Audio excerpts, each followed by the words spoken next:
Here in the Bay Area, Fleet Week is giving first responders a very important chance to get ready for disasters here in the future. Today, more than 200 people from local, regional, state, and federal agencies all got together for the Department of Emergency Management's biggest drill ever.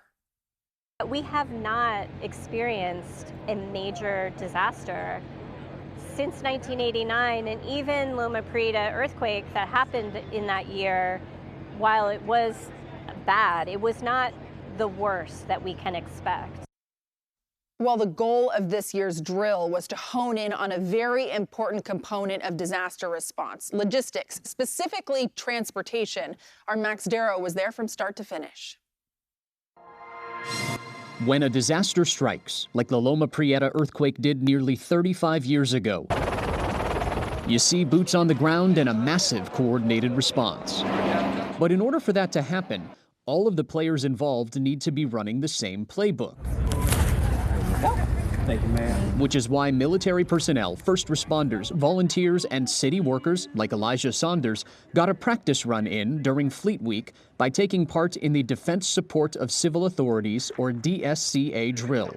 It was a first time for Saunders, who works for the Department of Public Health. Hopefully how to prepare for a disaster, specifically how to get from Oakland to San Francisco if the bridge collapses. The Department of Emergency Management says 57% of city and county employees live outside of San Francisco. Saunders is one of them. But in the event of a major disaster that disrupts transportation and damages infrastructure, as was the case in 1989, they'd need to get into San Francisco's Emergency Operations Center to help with the response.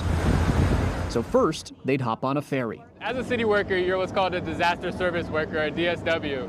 And so to me, that's always been pretty abstract. You know, like I know that we have this mandate as city workers to respond in the event of a disaster, but it's always kind of been, you know, very hypothetical. Although it wasn't intense, going through the drill made it seem real to Saunders, which he felt was very important. Yeah, if you don't practice, how are you going to be prepared?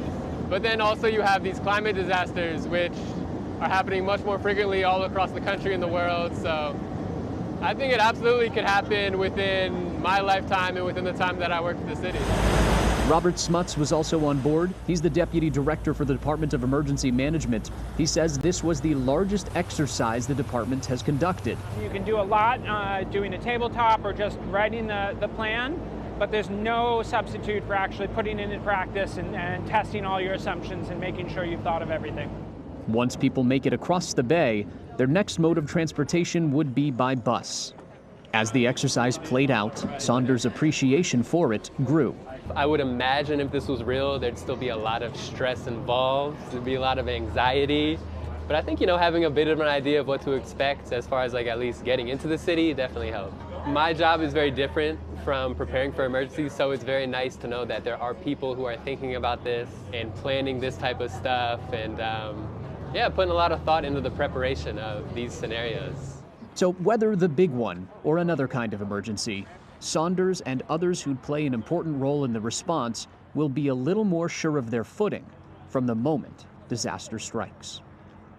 And join us later this week for our Fleet Week Spectacular Friday live coverage of the parade. Ships at 11 a.m., followed by the Blue Angels at 3, right here on KPIX.